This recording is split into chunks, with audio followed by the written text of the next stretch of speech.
పరిశుద్ధుడా, మహోన్నతుడా, సర్వోన్నతుడా, మీ స్తోత్రాలు తండ్రి. మీ ఉన్నతమైన కృపను బట్టి మీ సన్నిధానంలో స్తుతిస్తున్నాం దేవా, మీ కొందనాలు. మీ ఆత్మను, మీ శక్తిని, మీ ప్రభావాన్ని మాకు అనుగ్రహింపచేసి మీ కృప ద్వారా మమ్మల్ని నడిపించండి. మీ శక్తిని, మీ సహాయాన్ని ఇచ్చి మాకు నడిపించమంటూ, మీ కృప ద్వారా మమ్మల్ని బలపరచమంటూ, మీ కనికరమును, మీ ప్రసన్నతను మాకు అనుగ్రహింపచేసి ఈ దినాన మీ వాక్యముతో మా అందరితో మాట్లాడండి ప్రభా, మమ్మల్ని బలపరచండి. మీ సహాయం మాకు అనుగ్రహింపచేసి నడిపించమంటూ క్రీస్తు వారి ఉన్నతమైన నామములో ప్రార్థిస్తున్నాం పరమ తండ్రి, ఆమేన్. మహాదేవుడు మన రక్షకుడైన యేసుక్రీస్తు వారి యొక్క పేరట కూడి ఉన్న మీ అందరికీ నా శుభాలు వందనాలు తెలియజేసుకుంటున్నాను. అందరికి వందనాలు. బైబిల్ గ్రంథంలో రాయబడిన అనేక మాటలలో ప్రభు అయిన యేసుక్రీస్తు వారి గురించి చెప్పబడిన లేఖనాల్లో ఏ వచనము కూడా తప్పిపోదు, ఏ వచనము కూడా పొరపాటు కాదు మాట. మనుషులు నిందించేంత చిన్నవాడు కాదు యేసుక్రీస్తు వారు. నిందించవచ్చు, కానీ ఆ నింద ఆయనకి సరిపోదు. అందుకే బైబిల్ గ్రంథంలో రాయబడిన మాటను బట్టి ఈరోజు ఆలోచిస్తే కనుక హెబ్రీలకు రాసిన పత్రిక 7వ అధ్యాయము 26వ వాక్యంలో రాయబడిన మాటను ఈరోజు ధ్యానం చేసుకుందాం. పవిత్రుడును, నిర్దోషియు, నిష్కల్మషుడును, పాపులలో చేరక ప్రత్యేకముగా ఉన్నవాడు. చాలు. పాపులలో చేరక ప్రత్యేకంగా ఉన్నాడంట, ప్రత్యేకంగా ఉన్నవాడంట. ఇక్కడ చాలా డౌట్ రావచ్చు కూడా చాలామందికి, ఈవెన్ మనకు రావచ్చు, లోకంలో దేవుణ్ణి ఎరగని వాడికి కూడా రావచ్చు. పాపులలో చేరక మరి యేసుక్రీస్తు వారు భూమి మీదకు వచ్చి ఎవరితో తిరిగాడు, ఎవరితో కలిసి ఉన్నాడు, ఎవరికి రొట్లు పంచాడు, ఎవరిని స్వస్థపరిచాడంటే కనుక స్వస్థపరిచిన అందరూ కూడా ఎవరు? పాపులే. మరి పాపులతో ఆయన తిరిగాడు, పాపులతో కలిశాడు, పాపులతోనే జీవించాడు. మరి ఇంకా పాపులతో చేరకుండా ఉన్నాడని రాయబడిన మాట ఏంటి? అందుకే ఆయన గురించి మొదట చెప్పానమాట. ఆయన గురించి చెప్పబడుతున్న మాటలలో ఆయన గురించి రాయబడిన మాటల్లో ప్రతిదీ కూడా తప్పిపోవడానికి లేదు, ఇది సరికాదు అనడానికి లేదు. ఆయన మీద నింద వేయచ్చు, కానీ ఆ నిందకి సరిపోయినవాడు కాదు. చూడగలిగితే కనుక యేసుక్రీస్తు వారు తిరిగిన వ్యక్తుల దగ్గర కొన్ని విషయాలు మనం చూడగలిగితే కనుక లోకాసు వార్త ఇంకా దేవుణ్ణి మనం ఏ రీతిగా అర్థం చేసుకోవాలో కూడా ఈరోజు ఈ పాఠం ద్వారా మనం నేర్చుకోవాలన్నమాట. ఆయన మనం అనుభవించే విధానం, ఆయన అర్థం చేసుకునే విధానం మనం ఈరోజు నేర్చుకుందాం. మన లోకాసు వార్త 15వ అధ్యాయము 2వ వచనం. లోకాసు వార్త 15వ అధ్యాయము 2వ వచనం. పరిచయులు శాస్త్రుడును అది చూచి, ఒక్కరే చదవండి లేకపోతే నేను చదువుకుంటా. అది చూచి ఇతడు పాపులను చేర్చుకుని వారితో కూడా భోజనము చేయుచున్నాడని చాలా సనుగుకునిరంట. పరిచయులు, శాస్త్రులు ఎప్పుడు కూడా భూతార్థం ఇచ్చుకుండే తిరుగుతారు వాళ్ళు, భూతార్థం ఇచ్చుకుని. ఇంకా సమాజము కూడా ఎందుకంటే యేసుక్రీస్తు వారి గురించి గొప్పగా చెబుతున్నప్పుడు, లేదా ఆయన గొప్పగా చెప్తాం కాదు, ఆయన గొప్పతనాన్ని చెప్తున్నాం.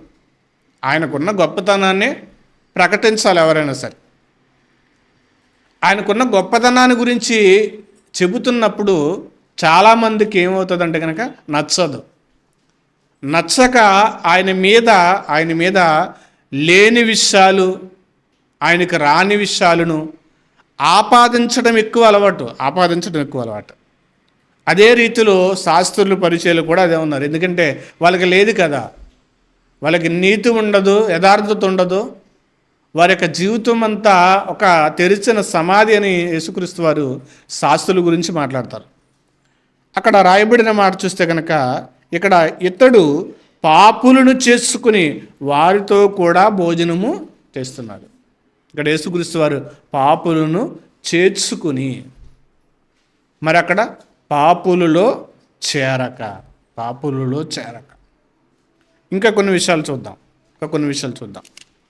మత్తయి సువార్త 11వ అధ్యాయము 19వ వచనం.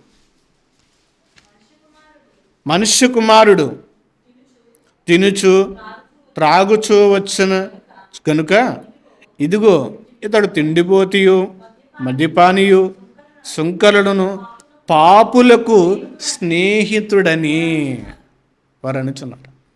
పాపులకు స్నేహితుడు. ఇతడు ఎలాంటి వాడు అంటే కనుక పాపులతో స్నేహం చేస్తున్నాడు, కలిసికట్టి ఉంటున్నాడు.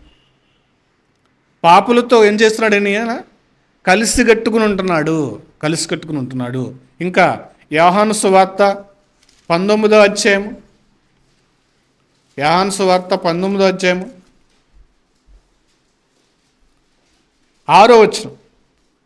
వచనం. ప్రధాన యాజకులు బంట్రోతులను ఆయనను చూచి సిలువ వేయము అని కేకల వేయగా పిలాతు ఆయన యందు ఏ దోషము నాకు కనబడటలేదు. ఇక్కడ ఇప్పటివరకు మొదటగా మనం చూసింది ఏంటంటే పాపులతో భోంచేస్తున్నాడని, పాపులకు స్నేహితుడని, పాపులతో కలిసి ఉన్నవాడని యేసుక్రీస్తు వారి గురించి మనము చదువుతున్న మాటలు. అయితే ఒక గవర్నర్ రోమా పట్టణానికి గవర్నర్గా ఉండి పరిపాలన చేస్తున్న ఒక గవర్నర్ ఏం చేస్తున్నాడంటే కనుక ఆయన తీసుకుని వచ్చి ఆయన ముందు నిలబెట్టినప్పుడు ఈయన యందు నాకు ఏ దోషము కూడా కనబడటలేదు అంటున్నాడు. ఏ దోషము కూడా కనబడట్లేదు. ఆయన యందు ఏ దోషము నాకు కనబడట్లేదు కనుక మీరే ఆయనను తీసుకుని పోయి సిలువ వేయడని వారితో చెప్పాను. నాకు ఏ దోషము కనబడట్లా. ఎవరు చెప్తున్నారు? ఒక రోమా గవర్నర్ అంటే సామాన్యమైన వాడు కాదు. వాళ్ళు చేసే నేరాన్ని పరిశీలించి వారు చేసే అర్హత వాళ్ళకు ఉంది, చేసాడా లేదని పరీక్షించిన తర్వాత అతడికి శిక్ష విధించాలి. మనక రాష్ట్రపతి ఇదిగో ఒక వ్యక్తికి క్షమాభిక్ష పెట్టాలంటే పెట్టచ్చు. లేదు అతడికి ఇమీడియట్లో వెంటనే అతడికి శిక్ష వేయాలంటే కనుక, ఉరి చేయాలంటే కనుక వెంటనే వేయండని ఒక ఆమోదము తెలియజేస్తే కనుక అతడికి వెంటనే ఉరి శిక్ష పడిపోతుంది. అంతటి పవర్ కలిగిన వాడే ఈ రోమా గవర్నర్ అయిన పిలాతు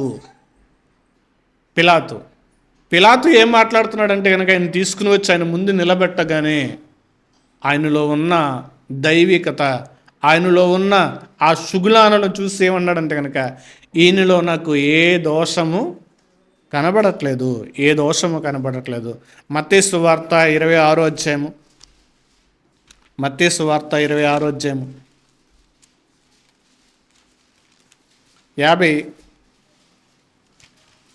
59వ వచనం చదువుతాం. ప్రధాన యాజకులను మహాసభ వారందరూనంట యేసును చంపవలనని ఆయనకు విరోధముగా అబద్ధ సాక్ష్యాలు వెదుకుచుండిరి. కానీ అబద్ధ సాక్షులు అనేకులు వచ్చిరి, సాక్ష్యమేమీ దొరకలేదు. ఆ సభ వారందరూ కూడా, అక్కడ ఉన్న మహాసభ వారందరూ కూడా ఇదిగో యేసుక్రీస్తు వారి మీద అబద్ధ సాక్ష్యం పలకడానికి వచ్చారు. కానీ అబద్ధ సాక్ష్యం చెప్పడానికి కూడా ఆయన దగ్గర సాక్ష్యం దొరకలేదు. అబద్ధ సాక్ష్యం చెప్పించడానికి కూడా సాక్ష్యం దొరకలేదు. మరి అలా ఆయన ఎలాంటి వాడు అక్కడున్న ప్రజలే ఆయన గురించి ఏం చేస్తున్నారంటే కనుక తెలియజేస్తున్నారు. ఆయన పట్టుకుని వచ్చి అబద్ధ సాక్ష్యాన్ని వెతకడానికి వచ్చి ఆయన దగ్గర అబద్ధ సాక్ష్యం కొరకు వెతికినా కానీ ఆయన కొరకు ఆయన్ని పట్టుకోవడానికి లేదా ఆయన గురించి చెప్పడానికి అబద్ధ సాక్షులు అనేకులు వచ్చును. సాక్ష్యమేమీ దొరకక తుదకు 2 మనుషులు వచ్చిరి. వీడు దేవాలయమును పడగొట్టిడి 3 దినములో దాన్ని కట్టుదనని చెప్పెను. ఏం దేవాలయం పడగొట్టమంటే అది కూడా తప్పేనా? దేవాలయం పడగొట్టమంటే హస్తకృతాలయాల్లో నివసించడని ధర్మశాస్త్రంలో చదువుకున్నది వాళ్ళే. దేవుడు హస్తకృతాలయాల్లో నివసించడు. అప్పటికి సొలొమోను కట్టిన దేవాలయం కూడా కూలిపోయింది. హస్తకృతాలయాల్లో నివసించడని చదివిన వాక్యాన్ని వాళ్ళ పక్కన పెట్టేశారు. ఇదిగో దేవునిగా ఉండడానికి నేను వచ్చాను కాబట్టి ఇదిగో ఈ మందిరాన్ని పడగొట్టండి, 3 దినాల్లో నేను లేపుతాను అనక వాక్య భావం వారికి అర్థం కాక ఏ సాక్ష్యము లేక ఇదిగో ఇతడు దేవాలయంను పడగొట్టండి 3 దినాల్లో దాన్ని కట్టుదనని చెప్పిన నేను. ప్రధాన యాజకుడు లేచి, నీవు ఉత్తరమేమీ చెప్పవా? నీ మీద పలుకుచున్న సాక్ష్యము మేమని అడుగగా యేసు ఊరకుండెను. 65వ వచనం.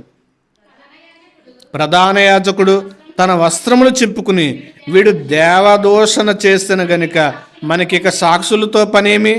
ఇదిగో ఈ దూషణ మీరు వినుచున్నారే, మీకేమి తోచుచున్నదని అడిగినందుకు వారు, వీడు మరణముకు పాత్రుడనిరి. ఏమంటున్నాడు ఆయన? నేను దేవుని కుమారుడను. అది తప్పేంటి? అది పాపమేంటి? ఇతడు దేవుని కుమారుడు అని చెప్పుకున్నదంట దేవదూషణగా ఉందంట వాళ్ళకి. అందుకే లోకాసు వార్త 23వ అధ్యాయం 19వ వచనం చూద్దాం.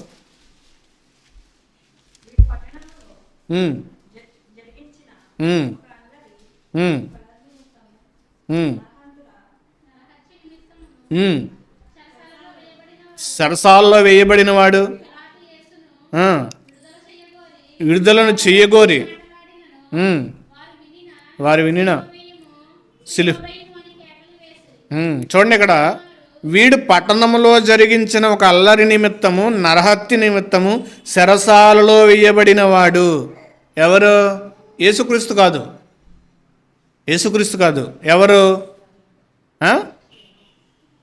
ఎవరు? బరబ్బా, బందిపోటు దొంగ. ఒక హత్య చేశాడు, అల్లరి చేశాడు, దొంగతనము చేశాడు. బరబ్బాని ఏం చేయమన్నారు? వాళ్ళు విడుదల చేయమంటున్నారు. బరబ్బా ఏమన్నా పుణ్యాత్ముడా, ఏమన్నా నీతిమంతుడు అంటే కనుక అతడు గురించి చెప్తున్నాడు ప్రధాన యాజకుడైన పిలాతు చెప్తున్నాడు. ఇదిగో ఇతడు ఎలాంటి వాడంటే వీడు పట్టణంలో జరిగించిన ఒక అల్లరి నిమిత్తమును, నరహత్య నిమిత్తము సరసాలలో వెయ్యబడిన ఒక దొంగ.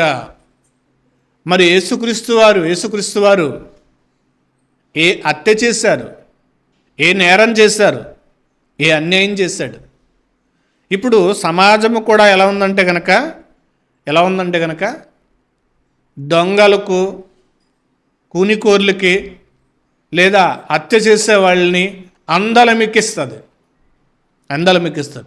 మంచిగా బ్రతికిన వాళ్ళని లేదా మంచిగా బ్రతకమనంటే మాత్రము అది తప్పు.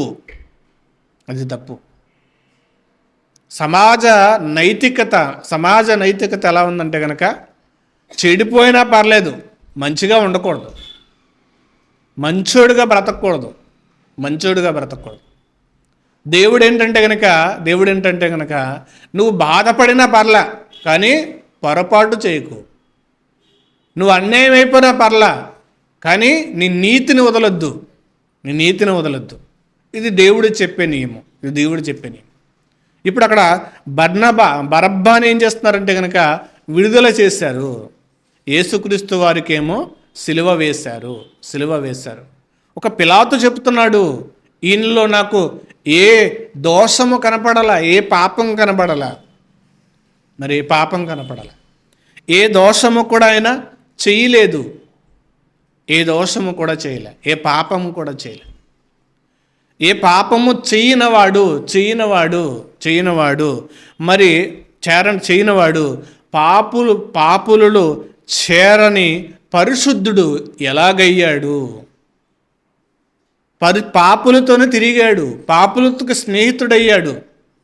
స్నేహితుడైన ఆయన మరి పాపులలో చేరని పరిశుద్ధుడు ఎలా అయ్యాడు? పాపులలో చేరని పరిశుద్ధుడు ఎలా అయ్యాడు? అందుకే రోమిలకు రాసిన పత్రిక 5వ అధ్యాయము, 8వ వచనం. రోమిలకు రాసిన పత్రిక 5:8.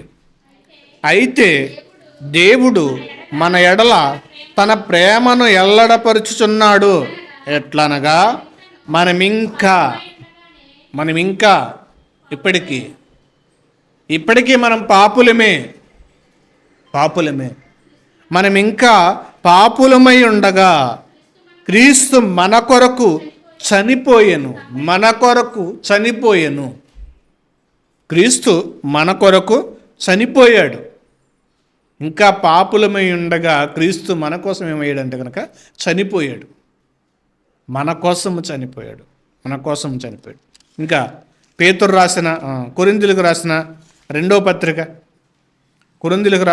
పత్రిక 5వ అధ్యాయము 21వ వచనం.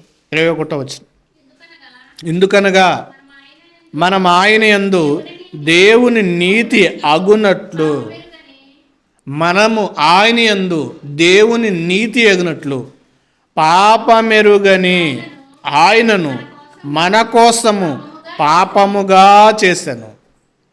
పాపమెరగని ఆయనను మన కోసం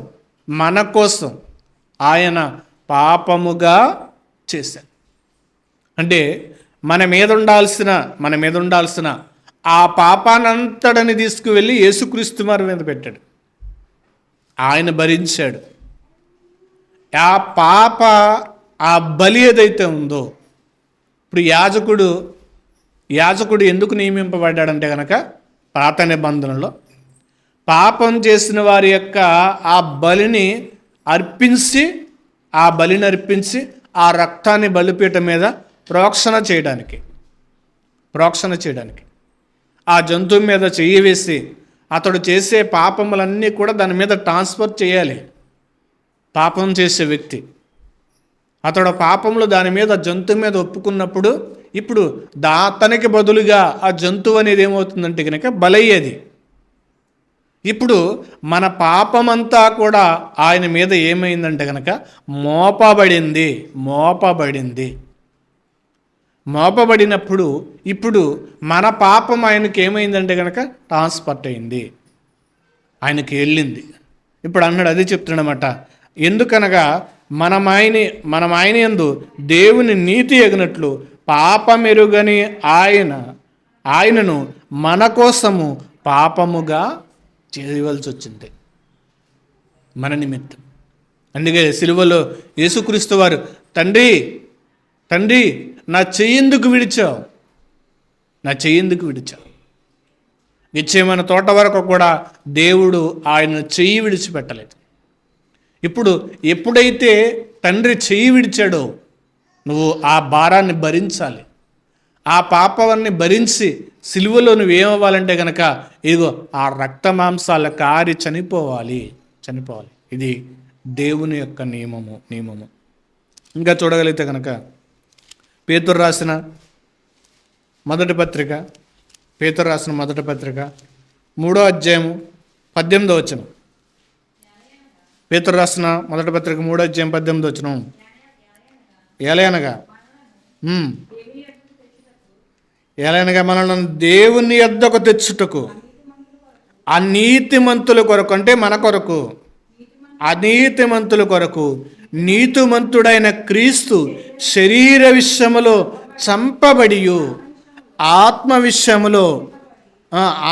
విషయములో బ్రతికింపబడి పాపము విషయంలో ఒక్కసారే శ్రమపడిను అన్నట్టు. అనీతిమంతుల కొరకు నీతిమంతుడైన క్రీస్తు శరీర విషయములో చంపబడియు ఆత్మ విషయములో బ్రతికింపబడి పాపముల విషయములో ఒక్కసారే శ్రమపడెను. అనీతిమంతులతో ఆయన తిరిగాడు, అనీతిమంతులతో పాపులతో ఆయన చేరాడు, పాపులకైనా స్నేహితుడయ్యాడు, పాపులతో కలిసి ఆయన తిరిగాడు.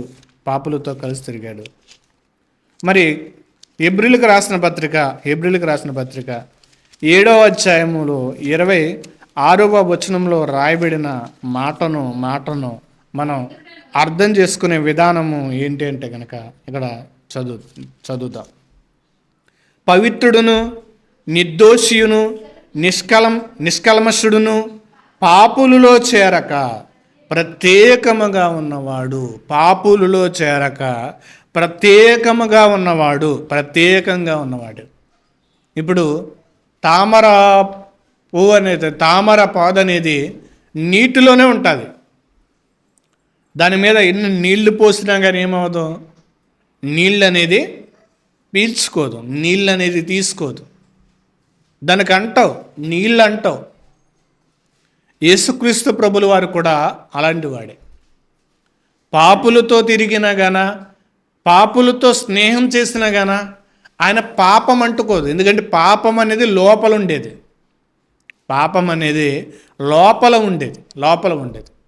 సపోజ్ మరో ఎగ్జాంపుల్ చూస్తే కనుక, ఇప్పుడు మనం ఒక వ్యక్తికి రుణాన్ని తీర్చాలి, అప్పు తీర్చాలి, బాకీ తీర్చాలి. ఇప్పుడు ఆ బాకీ మనం తీర్చలేని పరిస్థితుల్లో ఉన్నప్పుడు ఒక ఆయన దయకలిగి అతని అప్పు నేను తీరుస్తానంటే కనుక, ఇప్పుడు అప్పు తీర్చేసి అతను తీసుకుని వచ్చి చెల్లించినప్పుడు అతడు ఏం చేశాడంటే కనుక, అప్పు చేస్తున్నవాడు కాదు ఆయన. ఏం చేశాడు? మన పట్ల జాలిపడి మన ఒక రుణాన్ని ఏం చేశాడంటే కనుక తీర్చాడు. మన రుణాన్ని తీర్చాడు. ఒకటి. పాపులలో చేరకంటే కనుక, ఇప్పుడు పాపం ఉన్నవాడు ఏమవుతాడంటే కనుక పాపి అవుతాడు. ఇప్పుడు అతడు ఏమవుతాడు? పాపులలో చేరుస్తారు. దొంగతనం చేస్తాడు అనుకో, దొంగ. మర్డర్ చేశాడు అనుకో నేరస్తులలో చేరుస్తారండి. నేరం చేసిన వాళ్ళని నేరస్తుల్లో చేరుస్తారు. ఇతడు నేరం చేశాడు, ఇతడు అన్యాయం చేశాడు కాబట్టి అన్యాయస్తుల్లో చేరుస్తారు.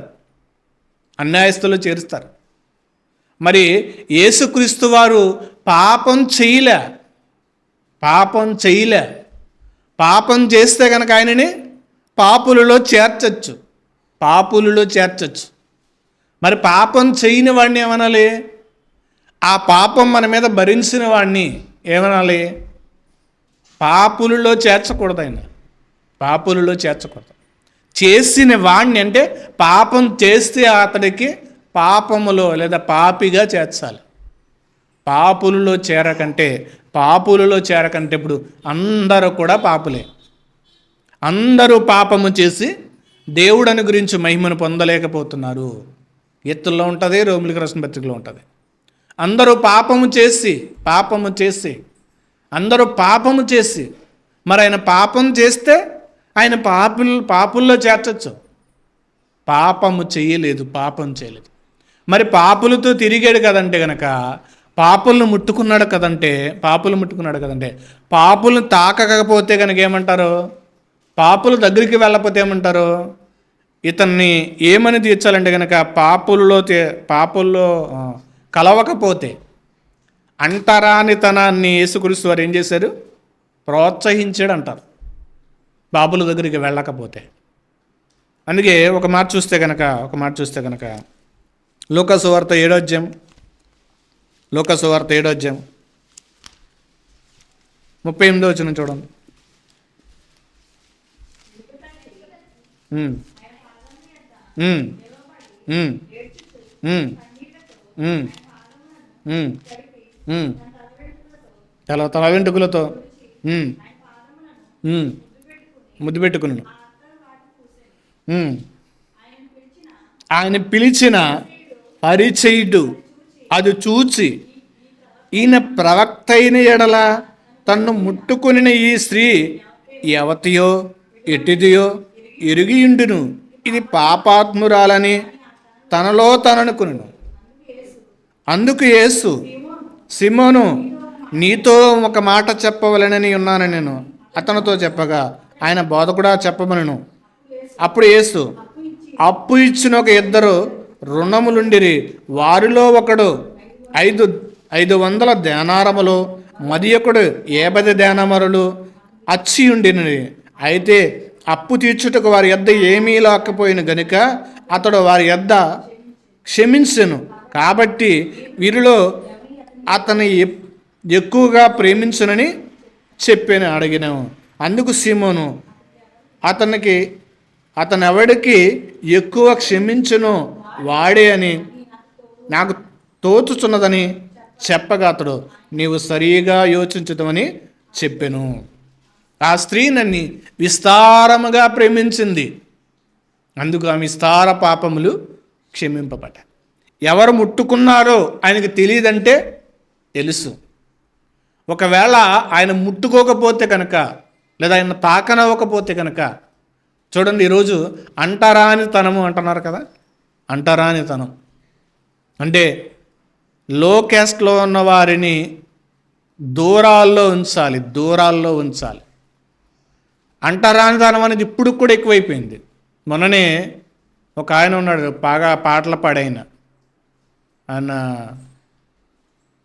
రాజు పేరు,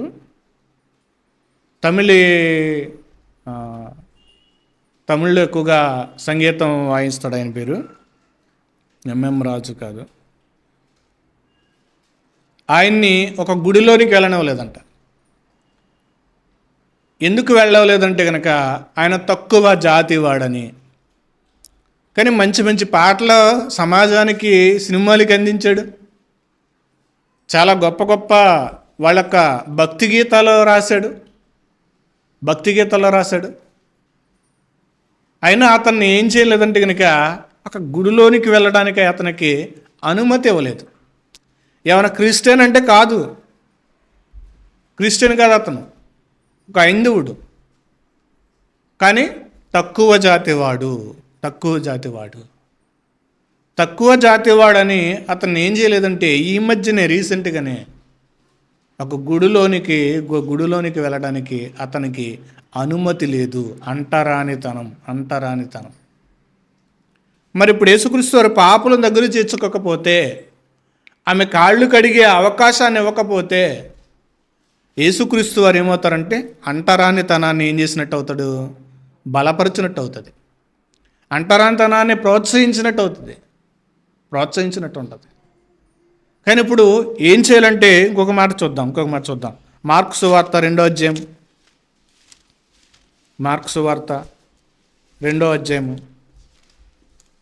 16వ వచనం చూడండి.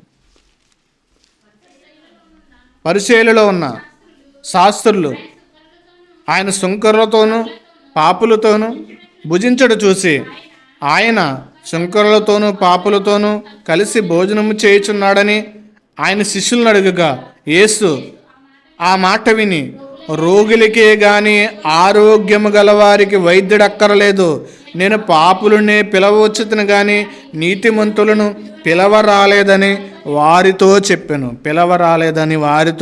చెప్పాను.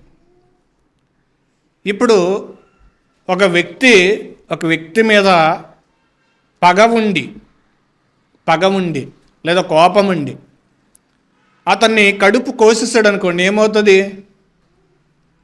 పగ ఉండి ఒక వ్యక్తి మీద కడుపు కోసిస్తే ఏమంటారు? అంతకుడు అంటారు. హంతకుడు అంటారు. మన కొటారు దెబ్బలో జరిగినందుకు కూడా అదే. హత్య చేసి తన భార్య వదిన దగ్గర ఆస్తి రాబట్టడానికి చేశాడంట శ్రీధర్ అనే వ్యక్తి. ఆస్తి రాబట్టడానికి ఒక వ్యక్తిని, అన్యాయంగా ఒక వ్యక్తిని ఏం చేశాడంటే చంపి బాక్సులు పెట్టి పంపించాడు. ఇప్పుడు పోలీసులు వచ్చి విచారణ చేసి పట్టుకున్నారు. ఇప్పుడు కోసే వ్యక్తి ఒక ఆయన ఉన్నాడు, ఆయన అరెస్ట్ చేయరు. ఎవరు? డాక్టర్ కడుపు కోస్తాడు, కాలు కోస్తాడు, గుండెకాయ కోస్తాడు. ఏం చేయరు ఆయన్ని? దొంగ అంటారు, లేదా అంతా కూడా అంటారు ఆయన్ని? అనరు. ఎందుకని? ఆయన వైద్యము చేస్తాడు. ఆయన వైద్యము చేస్తాడు కాబట్టి ఆయన వైద్యుడు అంటారు. మరి హత్య చేసేవాడంటే పగతో చేస్తాడు. మరి యేసుక్రీస్తు వారు చేసేది ఏంటంటే కనుక పాపులతో కలవటం అనేది వైద్యం. ఆయన ఆరోగ్యవంతులకు అవసరంలా, రోగులకే వైద్యుడు అవసరం. రోగగ్రస్తులకి, రోగం గల వారికి వారి యొక్క రోగాన్ని తీయడానికి యేసుక్రీస్తు వారు వారి మీద చేతులు ఉంచాలి. ఇదిగో మన అందరము సమానమే, దేవుని పిల్లలమని చెప్పడానికి వారితో స్నేహం చేయాలి. ఈ లోకం మనది కాదు, మనమందరము దేవుని పిల్లలము. మన లోకం వేరే చోట ఉంది, అక్కడికి వెళ్ళిపోవాలి. అక్కడ కూడా అందరము కూడా ప్రేమానురాగాలు కలిసిమెలిసి ఉంటామనడానికి యేసుక్రీస్తు వారు చెప్పడానికి పాపులకు స్నేహితుడయ్యాడు. ఇదిగో వారు పెట్టేది తినాలి కదా. చాలామంది గొప్పవారు ఉంటారు, మన ఇంటికి వచ్చి భోంచేయమంటే చేస్తారా? చేయరు. ఎందుకు చేయరు? వాళ్ళ డిగ్నిటీ, వాళ్ళ హోదా భోంచేయరు. టీ ఇచ్చినా కూడా తాగరు. మరి యేసుక్రీస్తు వారు వాళ్ళతో తిరుగుతున్నప్పుడు వాళ్ళు పెట్టేది ఏం చేయాలంటే కనుక తినాలి, భోజనం చేయాలి. వారితో కలిసి ఏం చేయాలంటే కనుక ఇదిగో సమానత్వము, మనమందరం ఒకటే, దేవుని పిల్లలమనేది చూపించడానికి యేసుక్రీస్తు వారు పాపుల దగ్గరికి వెళ్ళి పాపులను కలిసి వారికి ఉన్న ప్రతి బాధను కూడా ఏం చేశారంటే కనుక తెలుసుకున్నాడు. కానీ ఎందుకు వారితో కలిశాడంటే కనుక సమానత్వం చూపించడానికి. మరి ఆయన డాక్టర్ ఎలాగైతే కనుక అది కోసి వారికి ఉన్న రోగాన్ని తీసినప్పుడు ఆయన వైద్యుడు అయ్యాడు. కానీ ఓ వ్యక్తి పగతో చేసినప్పుడు ఏమవుతాడు? అతను నరహంతకుడు అవుతాడు. మరి ఆయన పాపం చేస్తే పాపులలో చేరిన వాడవుతాడు. పాపం చేయలేదు కదా. పాపం చేయని వాడు ఏమవుతాడంటే కనుక పరిశుద్ధుడు, పవిత్రుడు, నిష్కల్మషుడు. ఆయనలో కల్మషము లేదు. పాపుల్లో చేరనివాడు, కామ క్రోధ మదమత్యారాలు లేనివాడు, జయించినవాడు. ఆయనలో క్రోధము లేదు, మదము లేదు, మత్సరము లేదు, కామము కూడా ఆయనలో లేదు. వాటన్నిటినీ కూడా ఆయన ఏం చేశాడంటే కనుక జయించాడు. అందుకే ఆయన పాపులలో చేరని పరిశుద్ధుడు. పాపం చేస్తే గనక ఇతడు పాపి అనొచ్చు. మరి చేయనివాడు, అందుకే ఆయనకి సరి ఎవరు రారు. ఆయన దగ్గర చాలామంది మేధావులు ఆలోచించి ప్రపంచాన్ని ప్రభావితం చేసింది ఎవరు అని అంటే కనుక ఒక 10 మంది పేర్లు విడుదల చేశాడు. 2, 3, 4, 5 అని. ఫస్ట్ ప్లేస్ యేసుక్రీస్తు వారికి ఇచ్చారనుకోండి. ఫస్ట్ ప్లేస్ యేసుక్రీస్తు వారికి ఇచ్చారు. 1, 2, 3, 4, 5 ఇచ్చి కూడా నాకు నచ్చలేదు. అంటే 2వ స్థానంలో సరిపోయిన వాళ్ళు కూడా ఆయన దగ్గరికి సరిపోరు. మానవరీతిగా మేధావులుగా ఆలోచించి ఇచ్చారంతే. ఆయనకి 2వ స్థానంలోనికి వెళ్ళడానికి కూడా, 3వ స్థానంలోనికి వెళ్ళడానికి కూడా యేసుక్రీస్తు వారి దగ్గరికి, 4వ స్థానంలోనికి వెళ్ళడానికి కూడా సరిపోయిన వాడి భూమి మీద ఎవరు లేరు. ఆయనకు సరిపోవడానికి ఆయన ప్రభావితం చేయడానికి అందుకైనా పాపులలో చేరని పరిశుద్ధుడు. అంటే ఆయన పాపి అనడానికి ఆయన దగ్గర ఏ అవకాశము లేదు, ఏ దోషము ఆయనలో లేదని ఒక పిలాతు స్టేట్మెంట్ ఇచ్చాడు. ఏ దోషము నాకు కనబడలేదు, ఏ పాపము ఆయనలో కనబడలేదు. ఆయన వైద్యుడు టైప్ మాట. ఆ వైద్యుడు ఏం చేస్తాడంటే కనుక వారిని ముట్టుకుంటాడు, తాకుతాడు, ఎక్కడ ఆపరేషన్ చేయాలి అక్కడ చేస్తాడు. అది ఏమవ్వదంటే కనుక ఆయన పాపము చేసినట్టు అవ్వదు, లేదా నేరం చేసినట్టు అవ్వదు. అలాగే యేసుక్రీస్తు వారి పాపులతో తిరిగిన గాన ఆయన పాపుల్లో చేరినవాడు కాదు. పాపులలో చేరి ఆ చేరిక అనేది ఆయనకి లేదు. పాపుల్లో చేరని పరిశుద్ధుడు. పాపం చేయలేదు, ఎందుకు ఇతను పాపం చేశాడు, ఇతడు నేరం చేశాడు, ఇతడు అన్యాయం చేశాడు, ఇతడు వ్యభిచారం చేశాడని చేసిన వాళ్ళని మాత్రమే చేర్చాలి.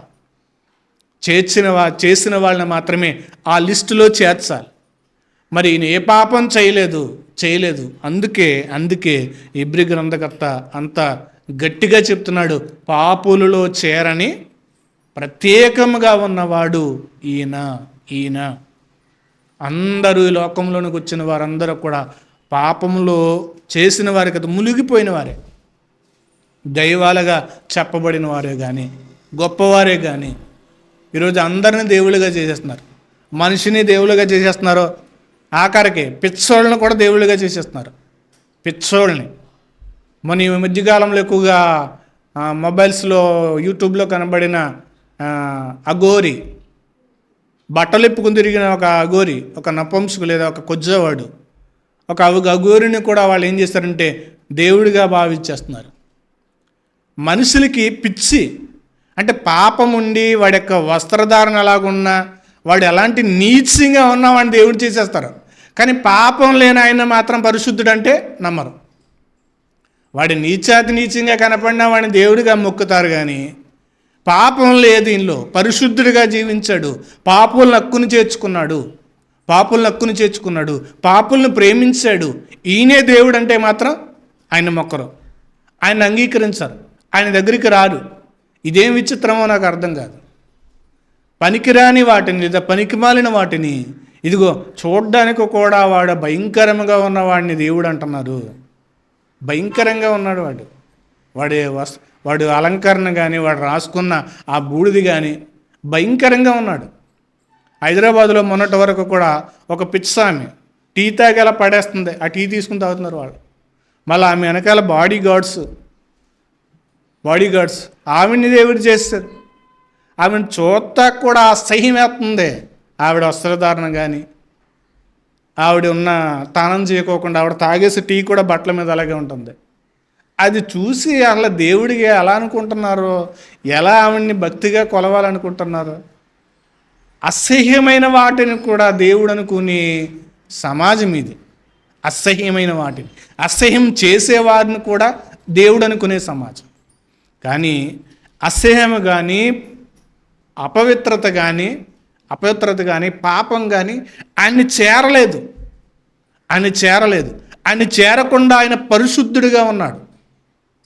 అపవిత్రత కూడా ఆయన చేరలేదు, పాపము కూడా ఆయన్ని చేరలేదు. అలాంటి పరిశుద్ధుడిని మాత్రము అంగీకరించే మనస్సు ఈరోజు ఉండట్లేదు. ఆయన పాపులలో చేరని పరిశుద్ధుడు. చివరిగా ఒక మాట చదువు ముగిలించేస్తాను. హెబ్రీయులకు రాసిన పత్రిక 4వ అధ్యాయము 15వ వచనం. హెబ్రీయులకు రాసిన పత్రిక 4వ అధ్యాయము 15వ వచనం. మన ప్రధాన యాజకుడు మన బలహీనతల యందు మనతో సహానుభావం లేనివాడు కాడు గాని మనతో బలహీనత కలిగిన వాడే. అనారోగ్యము, ఆరోగ్యము, శరీరానికి నొప్పి, బాధ అన్నీ ఉన్నవాడు. శరీరానికి నొప్పి ఉంది, చలి ఉంది, ఎండ తగిలితే నొప్పి వస్తుంది, కాళ్ళకి రాళ్ళు గుచ్చుకున్న ఆయనకి నొప్పి వస్తుంది. మనలాంటి బలహీనత కలిగిన వాడే మన ప్రధాన యాజకుడు మన బలహీనతల యందు మనతో సహానుభావము లేనివాడు కాడు కానీ సమస్త విషయములోను మన వలె శోధింపబడి మనవలె శోధింపబడి ఆయన పాపము లేనివాడుగా ఉన్నాడు. పాపము లేనివాడుగా ఉన్నవాడిని ఏమంటారు? పరిశుద్ధుడు అనాలి. పాపము లేనివాడిని, పాపం ఉంటేనే పాపులలో చేర్చచ్చు. పాపము లేనివాడిని ఏమంటారు? పాపులలో చేరని వాడిన, పాపులలో చేరనివాడు. అందరికీ జనాభా లెక్కలిస్తున్నట్టుగా రాసుకుంటూ వస్తే కనుక ఏ దోషం చేయలేదు, ఏ పాపం చేయలేదని రాసుకుంటూ వస్తే అందరికీ పేజీలు నిండిపోతాయి, పుస్తకాలు నిండిపోతాయి చేసే పాపాలు రాసుకుంటూ వస్తే కనుక. అలాంటి అనుమతి లేదు, కానీ ప్రభుత్వం తీసుకొస్తే కనుక పేజీలు నిండిపోతాయి రాస్తే. మరి యేసుక్రీస్తు వారి దగ్గరికి వస్తే కనుక ఖాళీ పేపర్ ఉంటుంది. సవి చూద్దామన్నా లేదా భూతార్థాలు ఎట్టి వెతుకుదామన్నా కానీ యేసుక్రీస్తు వారి పరిశుద్ధత ముందు ఏ మలినము కూడా ఆయన ముందు ఏమవదో కనిపించదు. తుడవడానికి కూడా మలినం కనపడదు. ఇప్పుడు పాతల మీద చూస్తే కనుక దుమ్మి మలినం అనేది ఉంటుంది. ఎంత కడిగినా కానీ కనపడుతుంది మలినం అనేది. ఎంత సబ్బుతో కడిగినా కానీ, మా పిల్లలు పాత్రలు కడుగుతారు, చూడు ఎలా కడిగారేంటని చూపిస్తుంటాను నేను. చూడు ఇక్కడ వదలలేదు, కళ్ళు దగ్గర పెట్టుకుని కడగండి అని చెప్తాను. కానీ యేసుక్రీస్తు వారి దగ్గరికి వస్తే కనుక ఏ మలినం ఉండదు, పవిత్రత, పరిశుద్ధత మాత్రమే ఉంటుంది అన్నాడనమాట. సమస్త విషయములోను మనవలె శోధింపబడినను ఆయన పాపము లేనివాడుగా ఉన్నాడు. పాపము లేనివాడైన,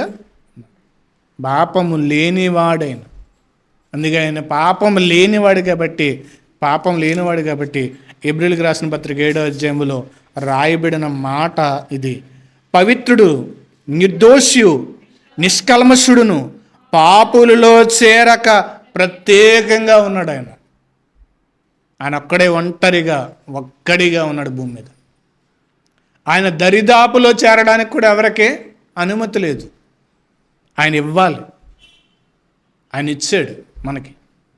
ఆయనతో ఉండే భాగ్యాన్ని, ఆయనతో చేరే భాగ్యాన్ని, ఆయన్ని కలిసే భాగ్యాన్ని. అందుకే అంటాడు, నేను పరిశుద్ధుడనై ఉన్నాను కాబట్టి మీరు పరిశుద్ధులై ఉండండి. నేను పరిశుద్ధుడనై ఉన్నాను కాబట్టి మీరు పరిశుద్ధులై ఉండండి. అందుకైనా పాపుల్లో చేరని ప్రత్యేకంగా ఉన్న పరిశుద్ధుడు ఎవరంటే కనుక ప్రభు అయిన యేసుక్రీస్తు వారు ఒక్కరే. ఆయనను మనము నమ్మేమంటే కనుక ఆ పవిత్రత మనకు రావడానికి మాత్రం నమ్మాలి. ఆ పవిత్రతను మనం వదిలిపోకూడకుండా ఉండడానికి నమ్మాలి. ఆ పవిత్రతకు మనం దూరంగా బ్రతకూడదు. ఆ పరిశుద్ధతకు మనం ఏం చేయకూడదంటే మలినాన్ని తీసుకురాకూడదు. ఆ పవిత్రతకు మన ద్వారా కృతజ్ఞత కలగాలి, లేదా మహిమ కలగాలి. మన ద్వారా మహిమ తీసుకురావాలి తప్ప ఆ పరిశుద్ధతకు మన ద్వారా మలినాన్ని తీసుకురాకూడదు, లేదా అపకీర్తి తీసుకురాకూడదు. ఆయన పాపులలో చేరనివాడు. మనము కూడా పాపంతో చేరకూడదు, పాపంతో కలిసి ఇంకా బ్రతకూడదు.